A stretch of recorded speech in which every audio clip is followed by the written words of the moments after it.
It was fridge clean out day, so let's go give the chickens all these scraps.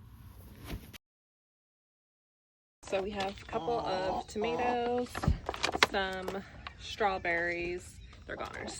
This baby arugula that I used for one meal. And then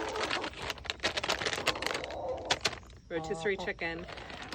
Yes, chickens can eat chicken and it's high in protein, so here we go. The lineup is here.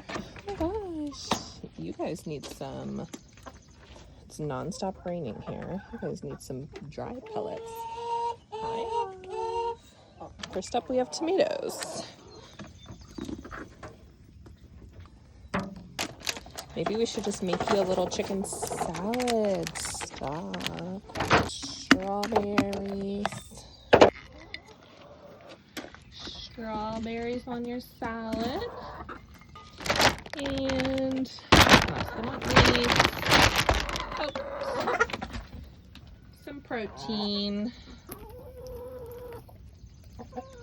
See ya. Thus far, they usually just